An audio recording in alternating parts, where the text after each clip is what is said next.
I was paying in cash for the third time that week when I realized he had recognized me. The cashier at the Savannah grocery store was about 60 years old, thin framed glasses, trembling hands. He looked at me, then at the bills in my hand, and something shifted in his face. It wasn't contempt. It was worse. It was pity. I smiled like I always do, took my change, said thank you, left. But my legs were shaking. My name is Claire Donovan, and for a long time, that name didn't mean anything beyond a signature on school forms and Christmas cards from my mother. Today, it weighs. It burns. It follows me like a shadow I can't erase. No matter how many times I change cities, jobs, lives. Because for 6 years, I danced. I'm not going to make it pretty. I'm not going to pretend it was glamorous, liberating, or any of the other things people like to say when they want to romanticize what they've never lived. I danced because I needed to eat, because I was 18 with no diploma, because my mother was dying of cancer, and hospitals don't accept promises as payment. I danced in Tucson, in clubs with purple lights and the smell of stale beer, with music loud enough to drown out the sound of my own thoughts. I danced until I saved enough money to bury my mother with dignity. And then I stopped. But the past doesn't stop. I moved to Flagstaff, worked in a coffee shop, then to Mobile as a hotel receptionist, then to Santa Fe, selling flowers in a shop that smelled like lavender. And now here in Savannah, where I finally thought I could breathe. But then came Daniel. He showed up at the marina, where I worked as an administrative assistant. A simple job, quiet, perfect. He was a boat mechanic, had hands dirty with grease, brown hair always messy, and that way about him of someone who doesn't waste words. He fixed engines like someone solving puzzles. Calm, methodical, present. I liked that about him. He didn't ask questions. The first time we really talked was on a June afternoon when the air was so heavy, it felt like the whole world was waiting for a storm. He brought me coffee. Thought you might need this, he said, placing the mug on my desk. I looked at him, surprised. Thank you. It's strong. Hope you like it that way. I do. He smiled. A small smile, almost shy, and went back to the workshop. It was simple. It was kind, and for the first time in years, I felt something that wasn't fear. But I should have known better. 3 weeks later, I was locking up the office when I heard voices on the dock. I recognized Daniel's voice, and the other one. My stomach went cold. You seen that, Claire? The voice belonged to one of the yacht owners, a man named Rick, who always looked at me in a way that made me want to disappear.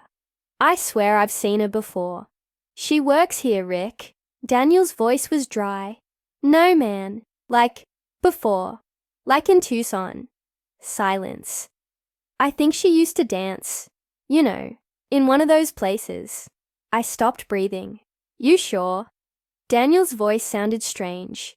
It wasn't curiosity. It was something colder. Pretty sure. She had shorter hair, but the face. It's the same. And look, no judgment, right? But it's good to know who we're working with. I didn't hear the rest. I closed the office door slowly, silently, and walked to the parking lot like I was walking on broken glass. Inside my car, I gripped the steering wheel until my knuckles turned white. He knew, and if he knew, soon everyone would know. I could see the script unfolding in my head like a movie I'd watched before. First, the stares, then the whispers, then the distance, and then the quiet firing, the polite excuse, the door closing once again. I had run from 3 cities because of this, and now, Savannah. I looked at my reflection in the rearview mirror, blonde hair pulled back in a simple ponytail. No makeup, no shine, just Claire.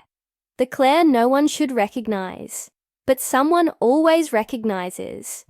Because the truth is, you can change your name, your city, your clothes, your life, but you can't change the way the world decides to see you.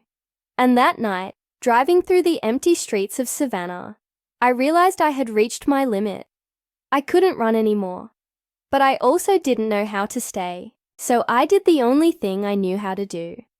I pretended nothing had happened, came back the next day, smiled at everyone, worked in silence, and waited, because when you've spent years hiding, you learn that the worst never takes long. It just chooses the right moment to destroy you. The next morning felt different. The air in the marina office had that electric quality, the kind that comes before lightning strikes. Linda, the other secretary who usually chatted with me about her garden and her grandchildren, barely looked up when I walked in. "Morning, Linda." "Morning." Her voice was flat, distant. I set my bag down at my desk and turned on the computer.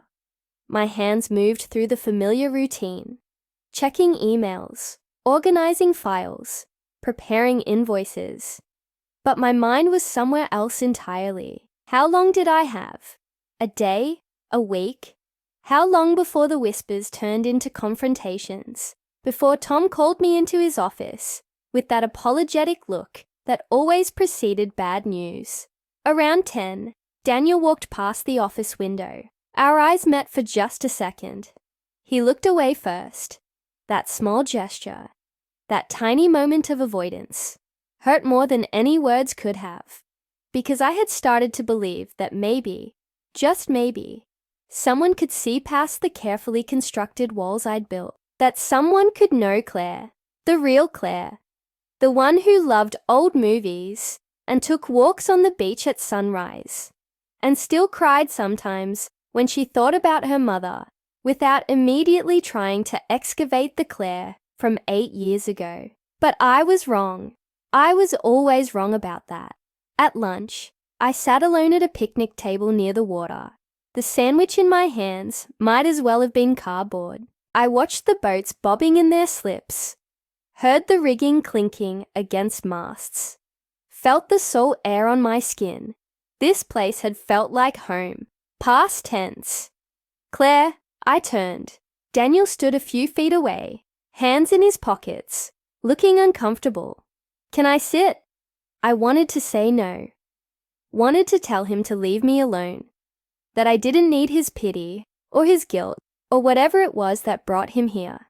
But I just nodded. He sat across from me, not quite meeting my eyes. I wanted to, I don't know, talk. Maybe explain. Explain what? Why I've been distant. I set down my sandwich. "You don't owe me an explanation, Daniel. We barely know each other." "That's not true." His voice was soft. "We've been talking for weeks. I thought we were becoming friends." "So did I." He flinched. "Claire, I need time to process some things." "Process what?" "That I'm not who you thought I was. That I have a past that doesn't fit into your neat little idea of what's acceptable. It's not like that." "Then what's it like?" He finally looked at me, really looked at me, and in his eyes, I saw something I'd seen too many times before. Confusion mixed with fear, mixed with something that looked dangerously close to disappointment. "I just didn't expect it," he said quietly. "Rick told me things, and I didn't want to believe them. But then I started thinking about all the times you paid in cash. All the times you avoided talking about where you came from. All the signs that I was hiding something shameful." I finished for him. "Yeah, I was. Because people like Rick, people like you, apparently, can't see past a single chapter of someone's life to understand the whole story. That's not fair." "Fair?" I laughed. But there was no humor in it. "You want to talk about fair? My mother had stage 4 cancer. I was 18 years old. I worked 3 jobs, and it still wasn't enough. So I did what I had to do to keep her alive a little longer, to make sure she didn't die scared, and alone, and drowning in medical debt. And you know what? I'm not ashamed of that. I'm not ashamed that I loved my mother enough to sacrifice my dignity for her comfort. What I'm ashamed of is that I ever thought people would see me as anything other than that one choice. Daniel sat very still. I didn't know, he said finally. You didn't ask.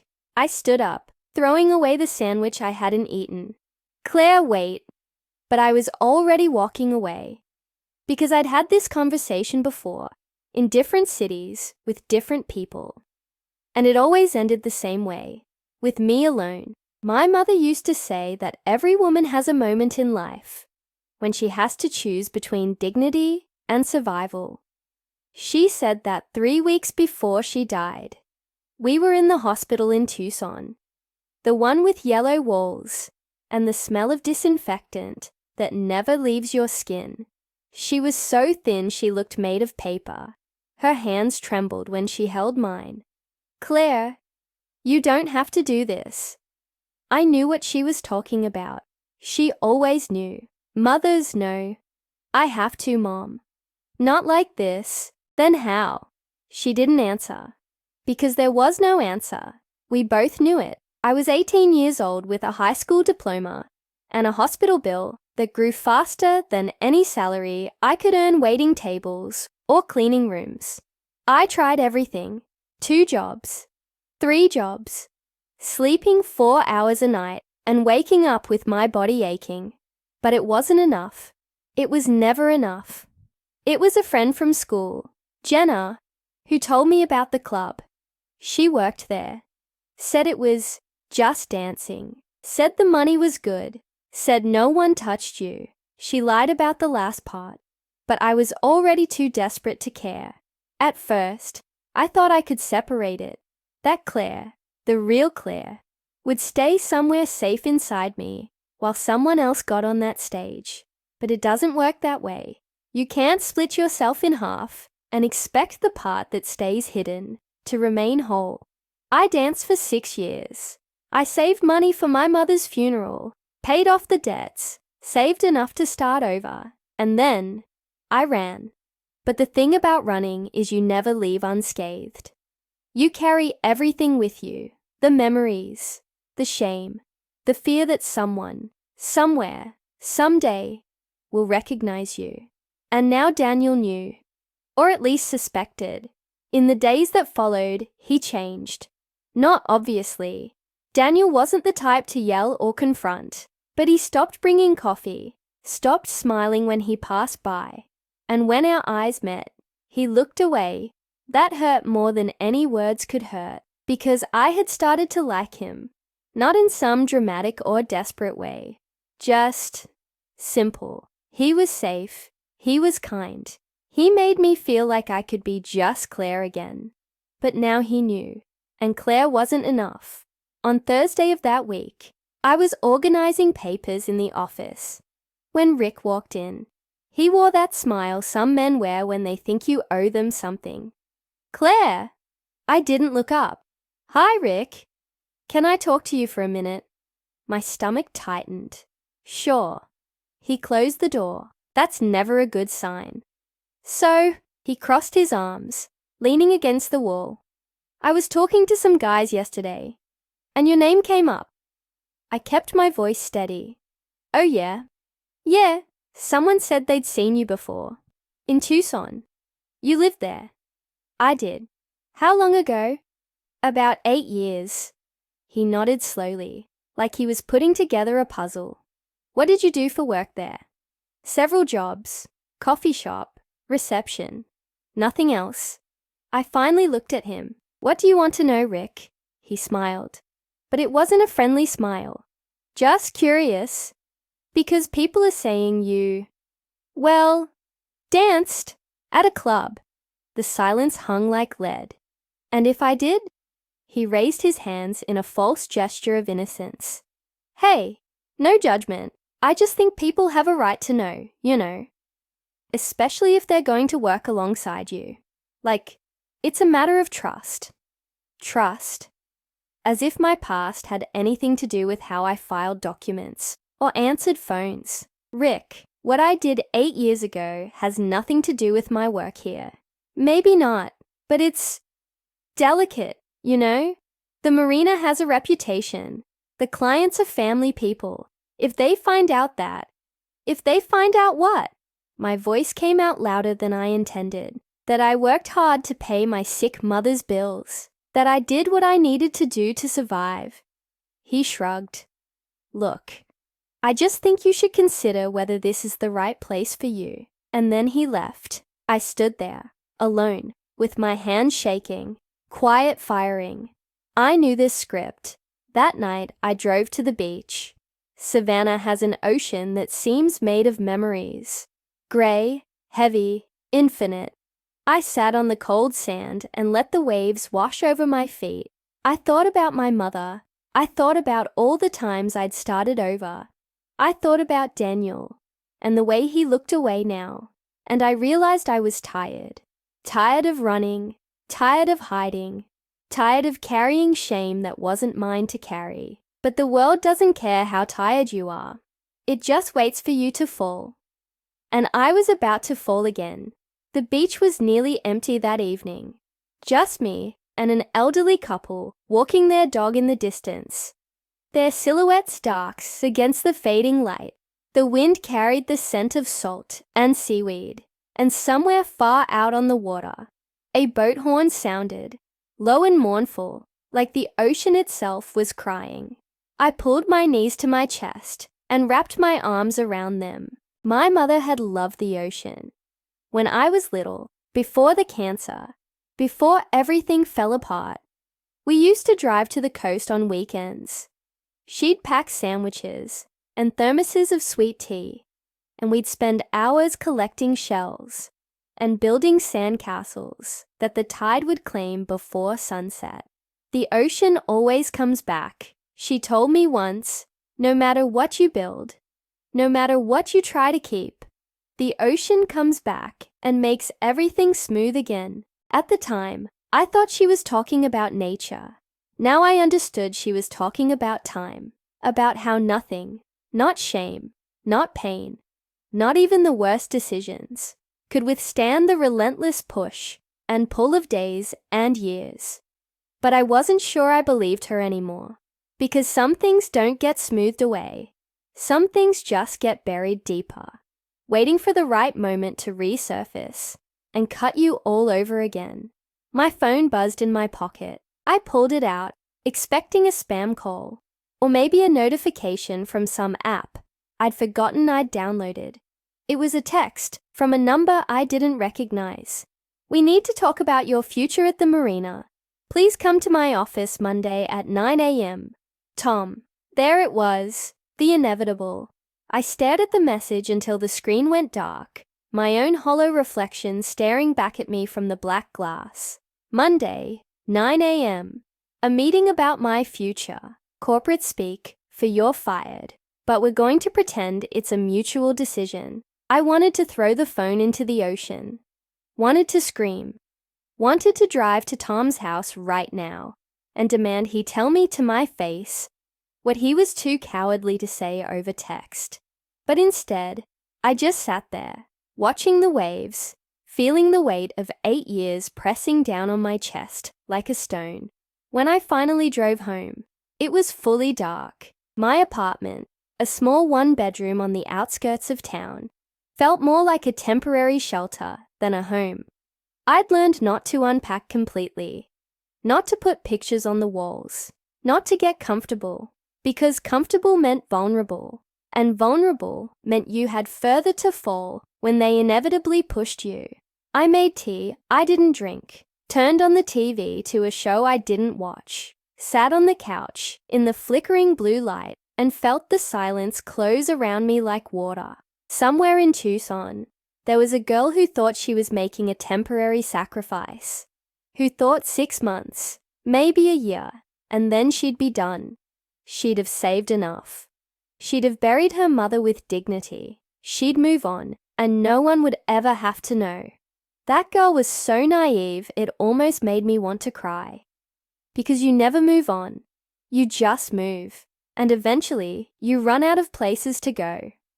That night, I dreamed of the club, the purple lights, The bass thumping so loud it vibrated in your chest, the smell of sweat and alcohol and desperation. In the dream, I was on stage, but when I looked out into the crowd, everyone from the marina was there. Tom, Linda, Rick with his predatory smile, Daniel with his disappointed eyes, and my mother, sitting in the front row, crying.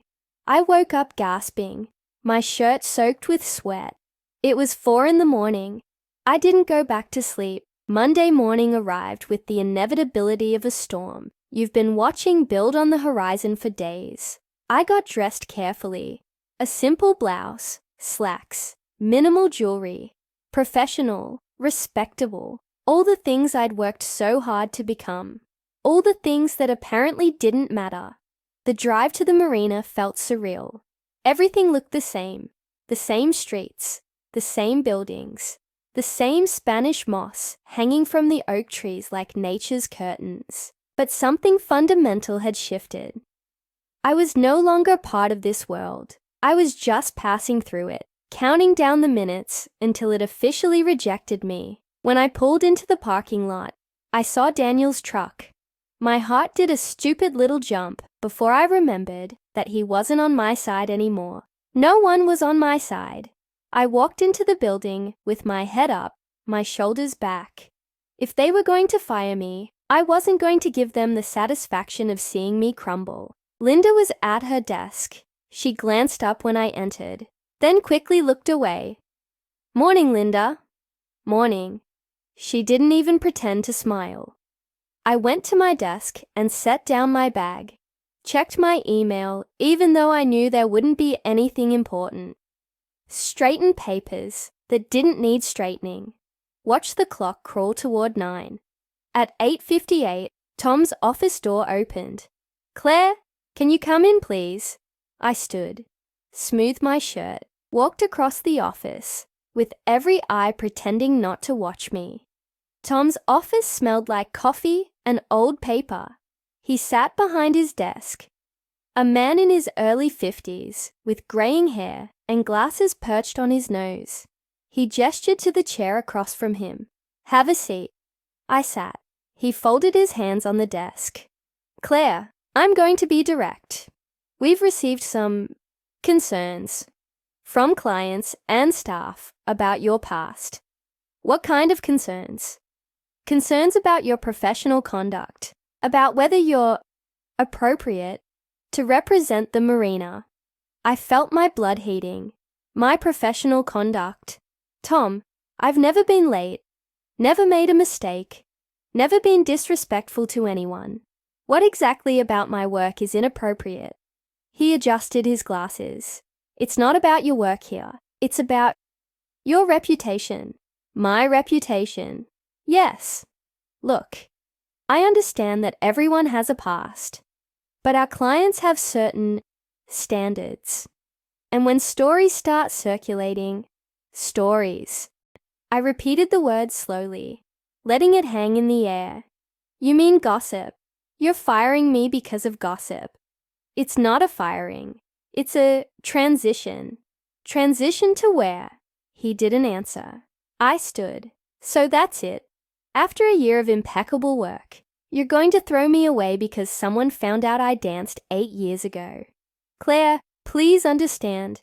"I understand perfectly." My voice was shaking now. "I understand that you're cowards, that you'd rather believe a man like Rick, who spends more time harassing female employees than working, than give me the benefit of the doubt." Tom turned red. "This isn't about taking sides." "No?" I laughed without humor. "Then what is it about?" He had no answer. I grabbed my bag and walked out before he could see the tears. I cleaned out my desk in silence. No one came to say goodbye. No one said anything. Just furtive glances and muffled whispers. When I walked past the workshop, Daniel was there. He took a step forward, like he was going to say something, but I shook my head. "Don't, Claire. I just want to leave, Daniel. Please." He stopped, and I saw pain in his face. Real pain. But in that moment, I couldn't bring myself to care. I drove home in deafening silence. Arrived at my apartment, a small place with furniture, no more than what was essential, and sat on the living room floor. I looked at the empty walls, at the boxes I'd never fully unpacked, because part of me always knew this would happen, that I'd never be able to stay, that the past would always catch up with me. That night, I didn't eat, didn't turn on the TV, just sat there in the dark, listening to the sound of silence, and for the first time in years, I cried. I cried for my mother, for what I had to do, for all the times I started over, for all the times I ran, for all the times the world told me I didn't deserve dignity because I made hard choices in impossible moments. I cried until I had no more tears, and then I felt anger at Rick, at Tom, at everyone who decided my past defined my worth, but mostly anger at myself for believing I could escape, for thinking Savannah would be different, for letting Daniel into my heart, even knowing he could never really see me. I grabbed my phone, opened the browser, typed, "Employment lawyer, Savannah GA." I didn't know if I had a case, didn't know if it was worth fighting, but I knew one thing: I was tired of running. And if I was going to fall, this time I was going to fall fighting. The next morning, I woke to a message on my phone. It was from Daniel. "I know where your photo is, and there's something you need to know about Rick. Can we talk?" I stared at the message for a long time, and then I responded, "Coffee, 2 p.m. You choose the place, because sometimes, when you hit rock bottom, the only direction possible is up. Even if you don't yet know how to climb." The coffee shop Daniel chose was on a quiet street in downtown Savannah, with iron tables on the sidewalk and a faded red awning. I arrived 5 minutes late, not on purpose, just because I sat in my car trying to gather courage. He was already there, with 2 cups of coffee on the table. When he saw me, he stood. "Claire." I sat without saying anything. He pushed one of the cups toward me. "Strong. The way you like it." I held the cup, feeling the warmth spreading through my cold fingers. "You said you had something to tell me." Daniel took a deep breath. "I screwed up. After you left the marina, I was, I don't know, furious. At Tom, at Rick, at myself. So I started asking questions." "What kind of questions?" "About Rick." He leaned forward. "Claire, the guy isn't who he pretends to be."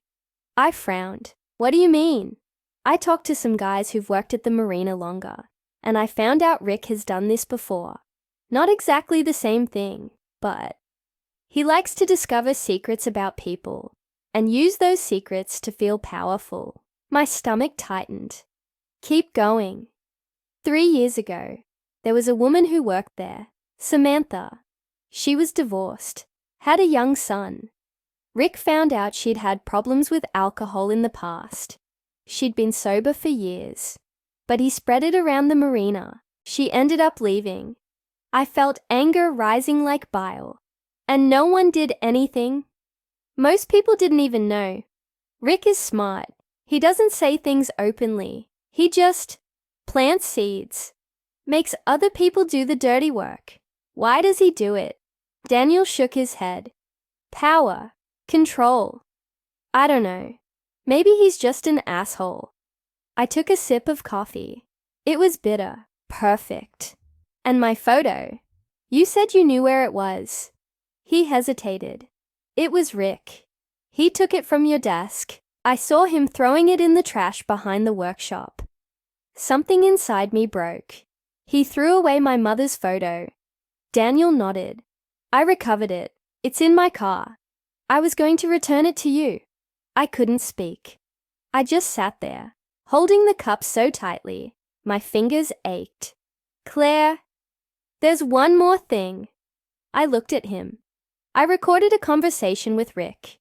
He didn't know I was recording, but he admitted, well, that he targeted you on purpose, that he wanted to see you leave. My heart raced.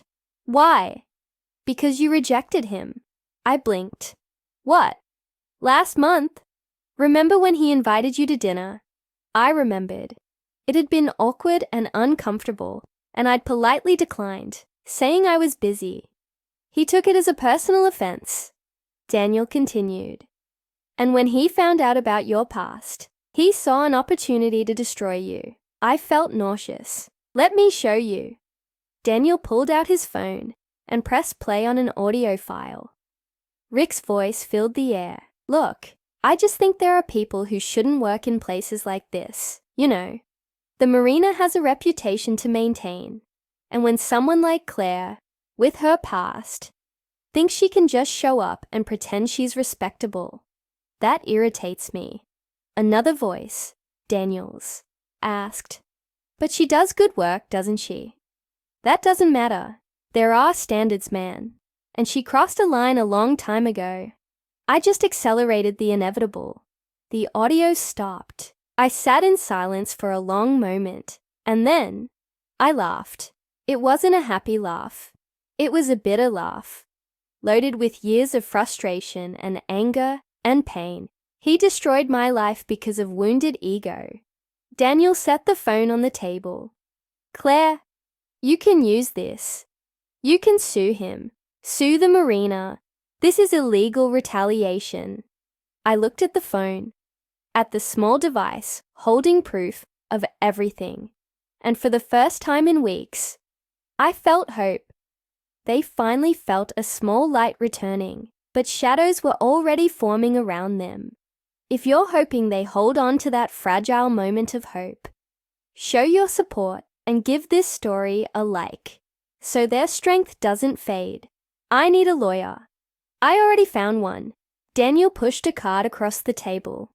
He specializes in employment cases. I already talked to him. He wants to meet you.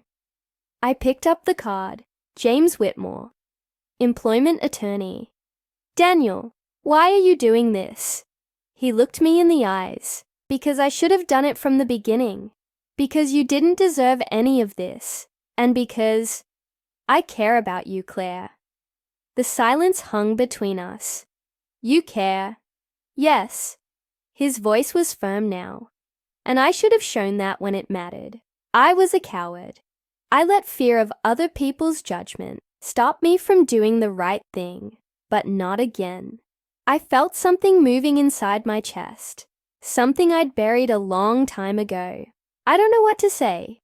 You don't have to say anything now. Just, let me help you fix this.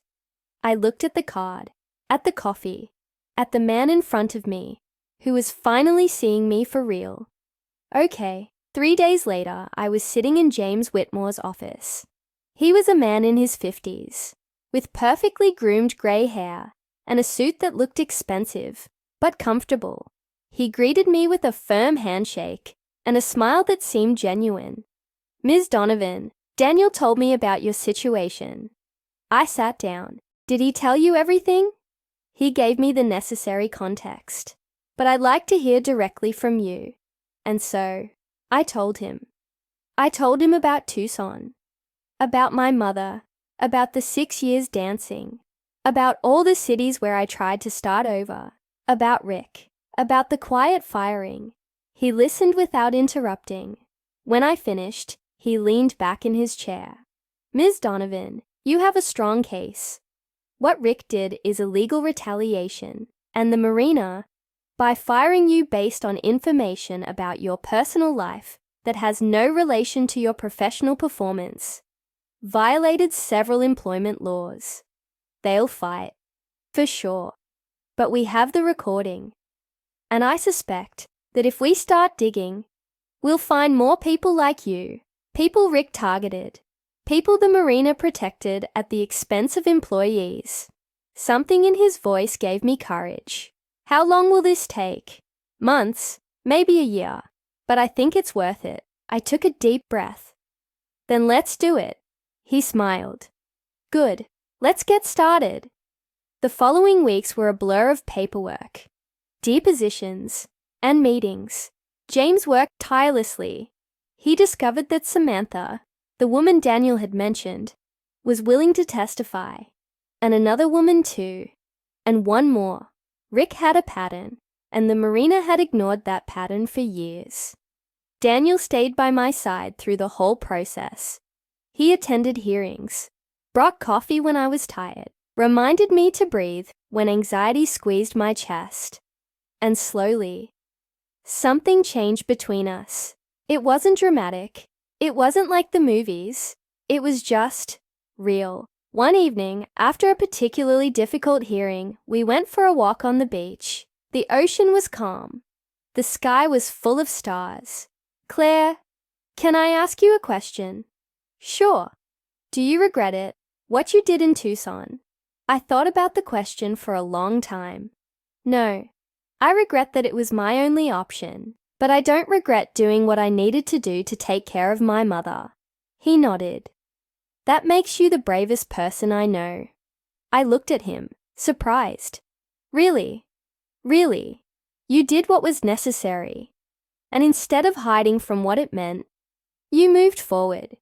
You rebuilt your life multiple times. That's not shame. That's strength. I felt tears burning my eyes. Thank you. He took my hand. Can I kiss you? I smiled. Yes. And when our lips met, I felt something I hadn't felt in years. Peace. But peace, I would learn, is a fragile thing. Because 3 days after that kiss, everything got worse. I was at home when I received an email from an address I didn't recognize. No subject line, just an attachment. Against my better judgment, I opened it. It was a photo of me from Tucson, from the club. My blood turned to ice. Below the photo was a message. You thought you could hide. You thought people wouldn't find out who you really are. This is just the beginning. Everyone is going to see what you really are. My hands were shaking so badly, I almost dropped the phone. Someone was threatening me. Someone had photos, and they were going to spread them. I called Daniel immediately. Claire, what's wrong? Someone sent me a photo. From Tucson. From the club. Silence on the other end. Daniel, I'm coming over, right now. Don't do anything. Don't respond. Just wait for me. He arrived 15 minutes later, out of breath like he'd run the whole way. I showed him the email. His face went dark. This is Rick. It has to be. How would he have photos? I don't know, but this is harassment, Claire. This is illegal. I don't care if it's illegal. My voice broke.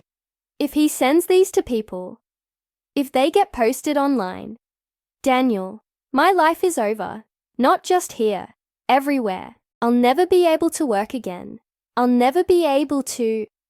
Stop. He grabbed my shoulders gently. Listen to me. We're not going to let that happen. We're going to take this to James.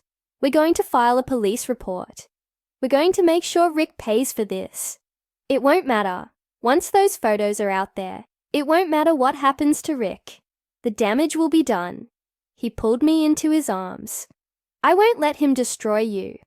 But even as he said it, we both knew the truth. Some things, once released into the world, can't be taken back. That night, I couldn't sleep. I lay in bed staring at the ceiling, imagining every horrible scenario. The photos going viral, my face plastered across websites, former colleagues, old friends, distant relatives all seeing me at my most vulnerable. The shame I'd been running from for 8 years, finally catching up and swallowing me whole. Around 3 in the morning, I got up and went to the kitchen, made tea I wouldn't drink, sat at the table in the dark. My phone buzzed. Another email, another photo, and this time, a different message. Drop the lawsuit, or everyone sees what you really are. You have 48 hours. I stared at the screen until my vision blurred. This was it. The choice Rick wanted me to make. Justice or survival. Dignity or safety. The same choice I'd faced 8 years ago with my mother. And just like then, there was no good answer. I forwarded the emails to James and Daniel. Then, I set the phone down and put my head in my hands. The apartment was so quiet, I could hear my own heartbeat. Somewhere in that silence, I made a decision. I wasn't going to run this time. Not because I was brave. Not because I had some noble sense of righteousness. But because I was tired. Tired of being afraid. Tired of letting men like Rick control my life.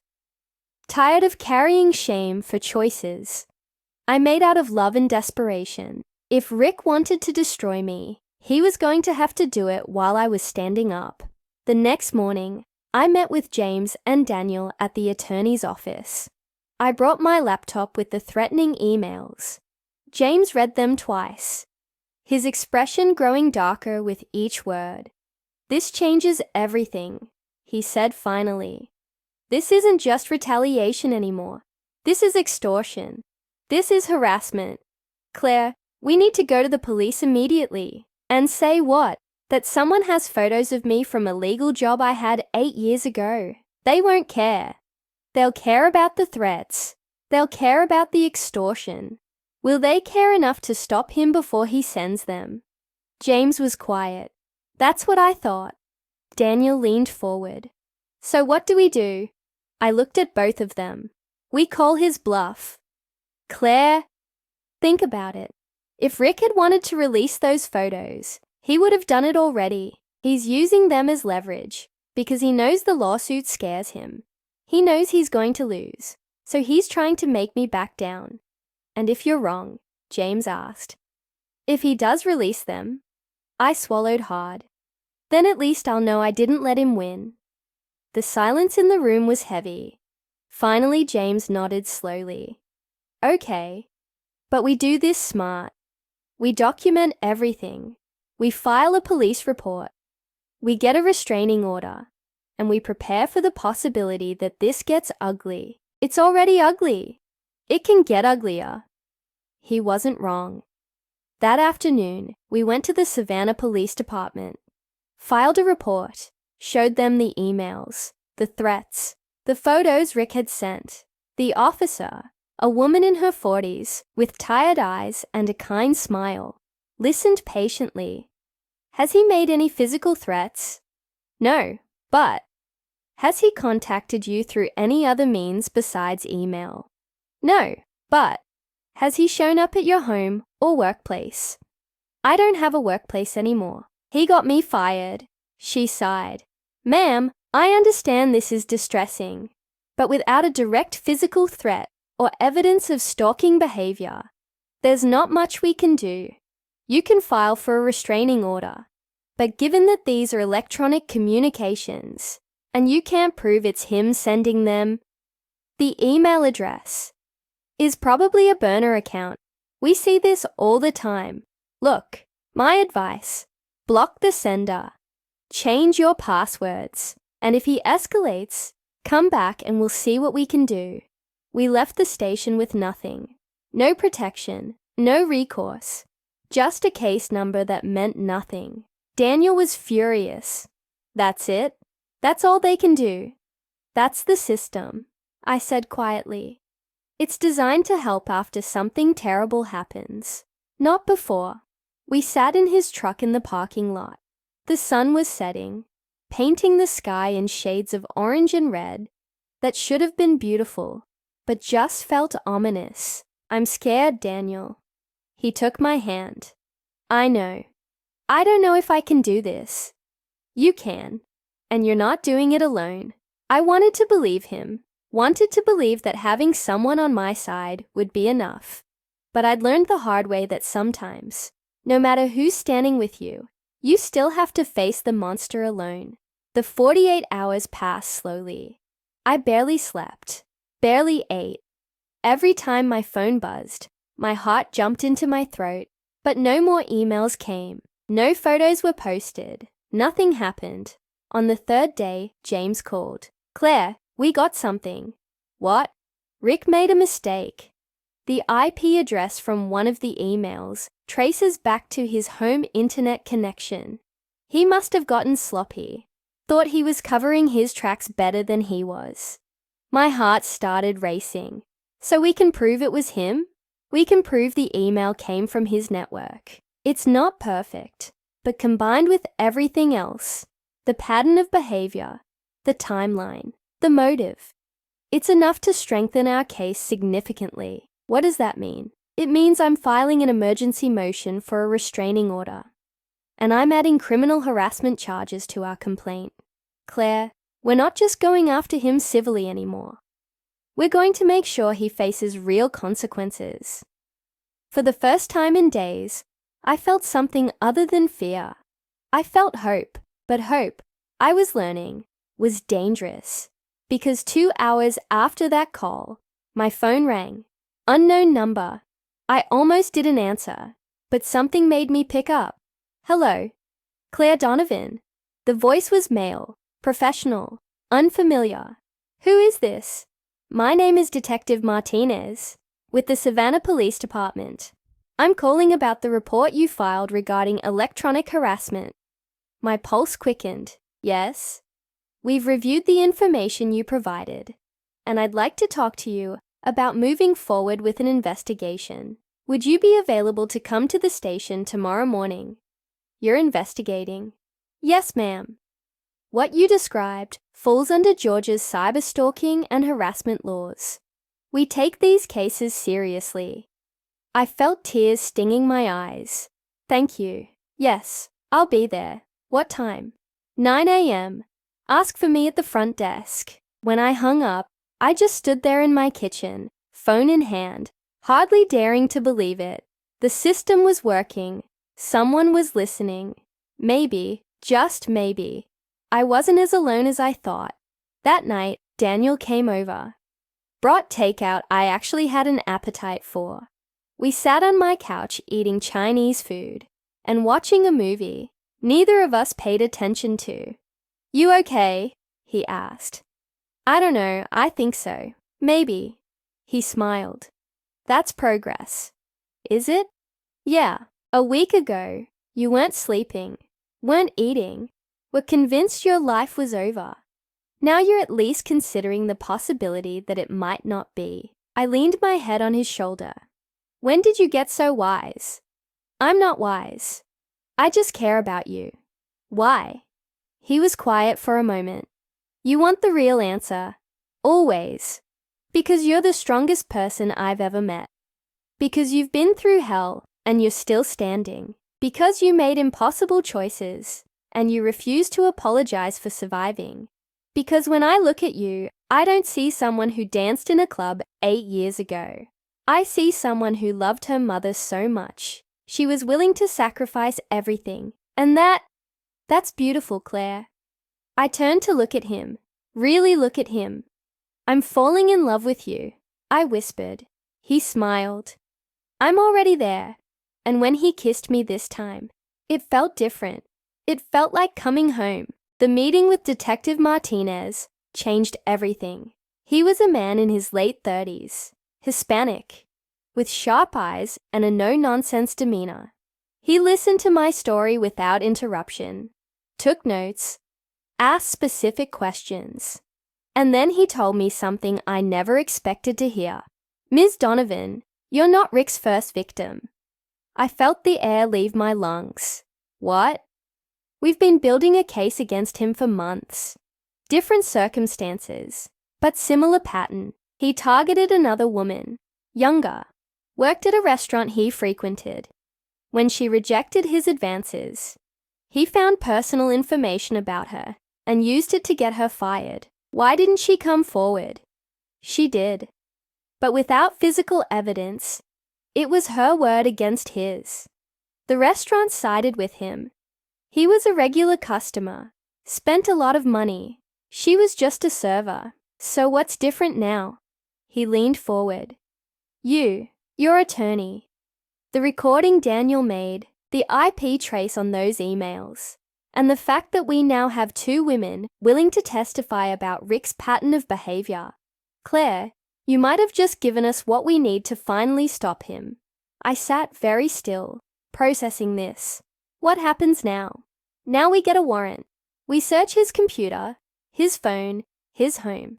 And if we find what I think we're going to find, evidence of multiple victims, stored photos, communications showing intent to harass, he's facing serious criminal charges. How serious?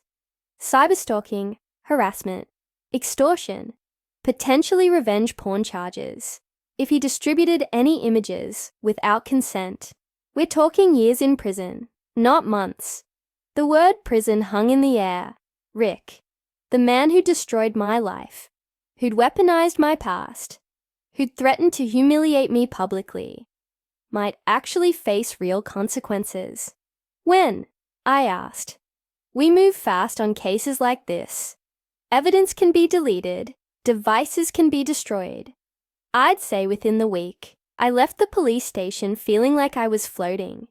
Daniel was waiting in his truck. When he saw my face, he smiled. Good news. They're investigating him. Really investigating him. There's another victim. And with my case, they think they have enough to...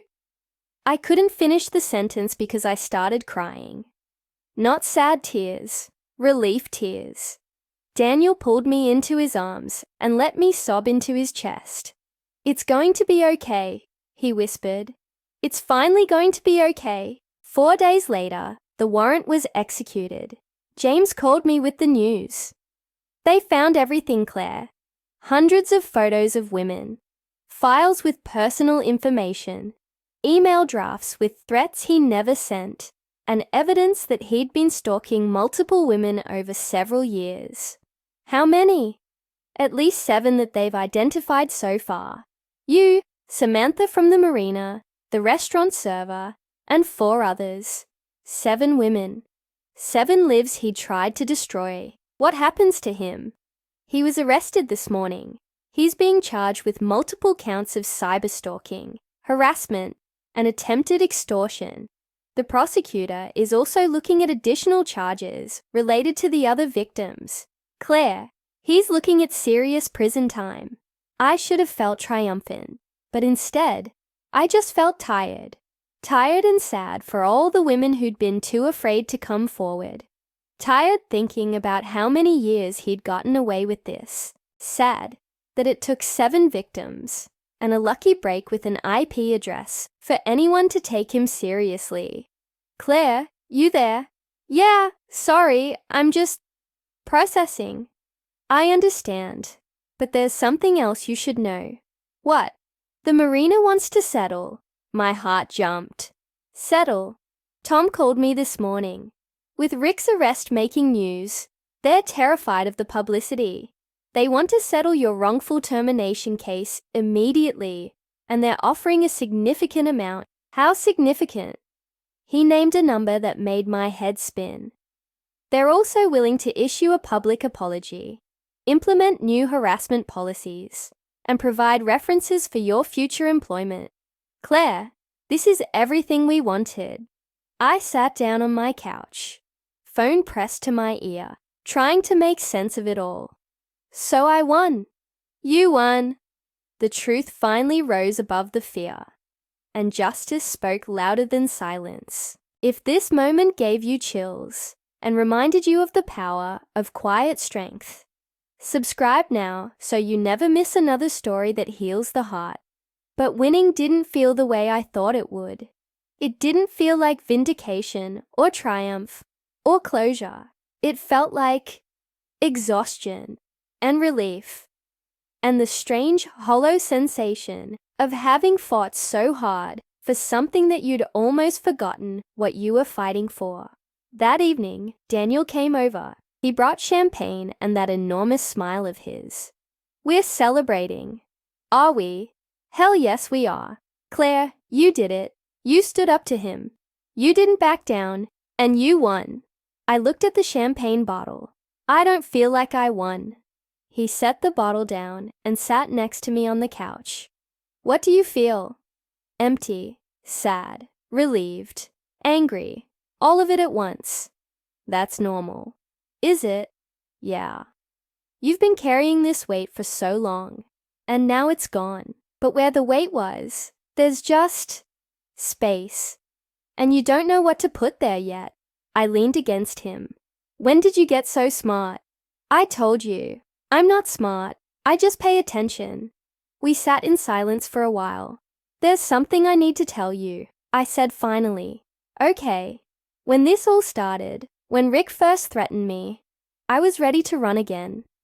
I had already started looking at jobs in other cities. I was going to disappear, change my name if I had to.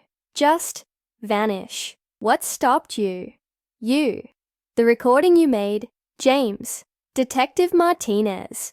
All these people who actually gave a damn about what happened to me. For the first time in my life, I wasn't alone, and that changed everything. Daniel took my hand. You were never alone, Claire. You just didn't know it yet. I know it now. He kissed my forehead. Good. Daniel. Yeah, I love you. He pulled back to look at me, his eyes searching my face. Say it again. I smiled. I love you. I love you too, so damn much. And this time when we kissed, it felt like a beginning instead of an ending. The settlement took 2 weeks to finalize. The marina issued a public statement acknowledging that they'd failed to properly investigate employee complaints and were implementing comprehensive reforms. They didn't mention me by name, but everyone knew what it was about. Tom was quietly demoted. Linda, who'd testified that she'd witnessed Rick harassing multiple women but had been too afraid to report it, was promoted to office manager, and Rick was awaiting trial, held without bail after the prosecutor argued he was a flight risk. I should have felt satisfied, but there was one more thing I needed to do. I drove to the cemetery where my mother was buried. I hadn't been there in over a year, hadn't felt like I deserved to stand at her grave and pretend I'd honored her memory. But now I felt different. I knelt in front of her headstone, simple gray marble with her name and dates. Beloved mother, carved underneath. Hi, Mom. The wind rustled through the trees overhead. I'm sorry it took me so long to come back. I was ashamed of what I did, of what I had to do. I thought you'd be disappointed in me. A bird called from somewhere nearby, but I think I understand now. You told me once that every woman has to choose between dignity and survival, and I thought that meant I had to give up one to have the other. But you were wrong, Mom. Or maybe I just didn't understand what you meant. I traced her name with my finger. Dignity isn't about what you do. It's about why you do it. And I danced because I loved you. Because I wasn't going to let you die alone, and scared, and drowning in debt. And there's no shame in that. There never was. Tears rolled down my cheeks. I hope you're proud of me. I hope you know I'm okay now. I hope you know I finally stopped running. I stayed there for a long time, just sitting with her, feeling the sun on my face and the grass under my hands. And when I finally left, I felt lighter, like I'd been carrying a weight I didn't even know was there, and now it was gone. 2 months later, I started my own business, a consulting firm, helping women who were rebuilding their lives after difficult circumstances, women who'd been fired unfairly, women who were facing harassment, women who just needed someone to believe in them. I called it Second Chances Consulting. Daniel designed the website. James agreed to be our legal advisor. Samantha, the woman Rick had targeted before me, became my first employee. We worked out of a small office downtown, with windows that looked out over the river. And every day, women came to us with stories that broke my heart, stories of abuse and discrimination and retaliation, stories of men like Rick who thought they could destroy women just because they could. But they also came with hope, with determination, with the belief that maybe, just maybe, they could rebuild. And we helped them do it. Not every case was a victory. Not every woman found justice. But every single one of them left our office knowing that someone believed her, that someone was on her side, and sometimes that was enough. 1 year after Rick's arrest, he was sentenced to 8 years in prison I didn't attend the sentencing. Didn't want to give him the satisfaction of seeing my face one more time. But James went, and he called me afterward. He showed no remorse, James said. Even at the end, he maintained he'd done nothing wrong, said the women were overreacting, that he was just trying to protect the marina's reputation. Of course he did, but the judge didn't buy it. She called him a predator, said his pattern of behavior showed calculated cruelty, and she threw the book at him. Good. Claire, he's never going to hurt anyone again. You made sure of that. After I hung up, I sat at my desk for a long time, just thinking about the girl I'd been at 18, the woman I'd become at 24, the person I was now. And I realized something important. I wasn't defined by Rick's actions. I wasn't defined by the 6 years I danced. I wasn't even defined by my mother's death. I was defined by what I chose to do with the pain, and I chose to help others carry theirs. That evening, Daniel and I walked on the beach. The sun was setting, one of those impossible sunsets that painted the sky orange and pink and gold. The kind of sunset that looked like hope. What are you thinking about? He asked. I smiled. That I finally understand what home means. Yeah? What does it mean? It's not a place. It's a feeling. It's knowing that no matter what happens, you have people who see you, really see you, and love you anyway. He took my hand. You're getting philosophical in your old age. I laughed. I'm 29. Ancient. We walked in comfortable silence, our feet leaving prints in the wet sand that the ocean would soon wash away. Daniel? Yeah. Thank you for everything. For believing in me when I didn't believe in myself. For standing up to Rick. He stopped walking and turned to face me. Claire, you don't have to thank me for doing what any decent human being should do. But most people don't. Most people look the other way.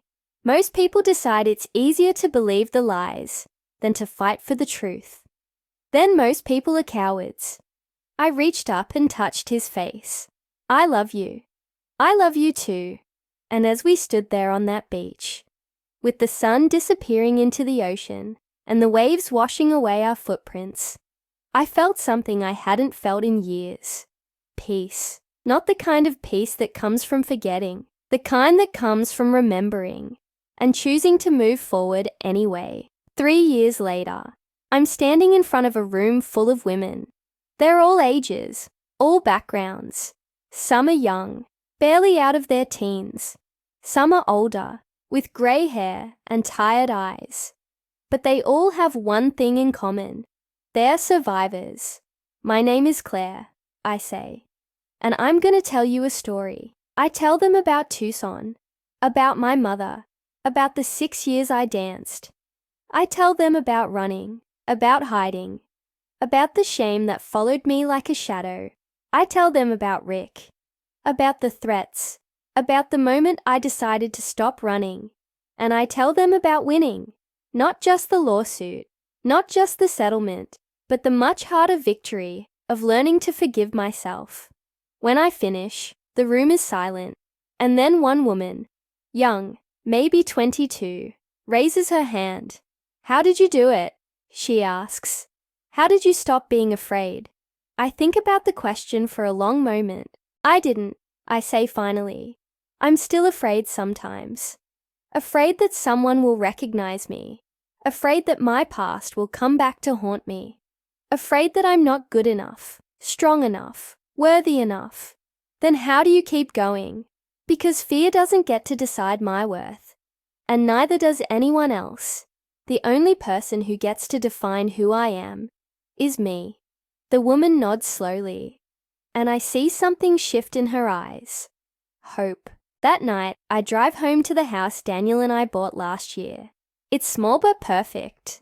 Big windows. A garden I'm slowly learning to tend. A porch where we drink coffee and watch the sunrise.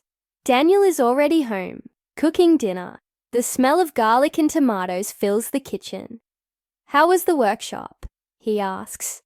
Good, hard, important. He kisses me. I'm proud of you. I'm proud of me too.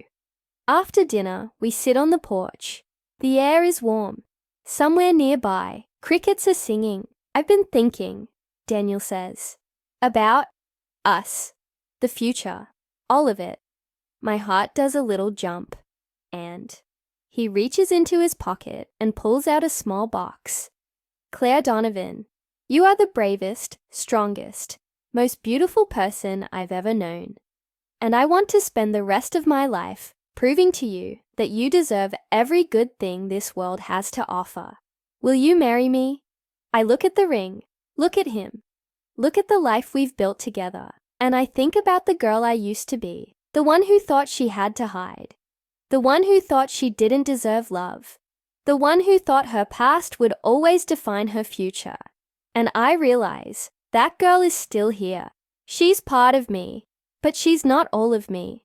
Yes, I whisper. Yes, I'll marry you. He slides the ring on my finger, and when he kisses me, I taste salt. From tears I didn't know I was crying. Later, we lie in bed, his arms around me, my head on his chest. Claire, do you ever regret it? The dancing. I think about the question. Really think about it. No. I regret that it was my only option. I regret that the world made me choose between dignity and survival. But I don't regret loving my mother enough to do whatever it took to give her peace at the end. Good. Why good? Because that choice, that sacrifice, it made you who you are. And I love who you are. I close my eyes, listening to his heartbeat. I love who I am too, and I mean it. For the first time in my life, I mean it, because I finally understand that redemption isn't about erasing the past. It's about accepting that you did the best you could with what you had.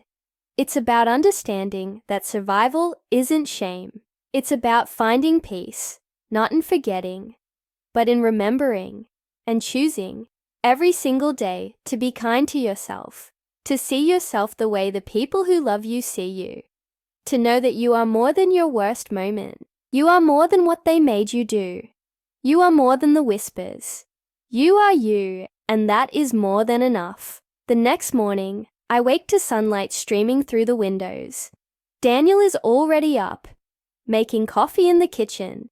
I walk out to the porch in my pajamas, bare feet on warm wood. The garden is blooming. The sky is impossibly blue. The world feels full of possibility. My phone buzzes. A text from Samantha. New client coming in today. Young woman, similar situation to yours. Thought you'd want to take the meeting. I smile. I'll be there. Because this is what I do now. I help women rebuild. I help them see that their past doesn't define their future. I help them understand that they are worthy of dignity, respect, love. I help them stop running. And in helping them, I keep saving myself. Over and over again. Every single day, Daniel comes out with 2 cups of coffee, hands me one. To us, he says. To us. We stand there on our porch, drinking coffee, watching the world wake up. And I think about all the versions of myself that had to exist to get me here. The scared 18-year-old, the dancer, the runner, the fighter, and finally, the woman who stopped running. They're all still here, all still part of me, and I wouldn't erase a single one, because they brought me home, not to a place, but to myself. And that is the greatest victory of all. This story began with pain, but it ended in dignity. Now I want to hear from you. Which moment touched you the deepest? Share your thoughts in the comments. Your voice matters here.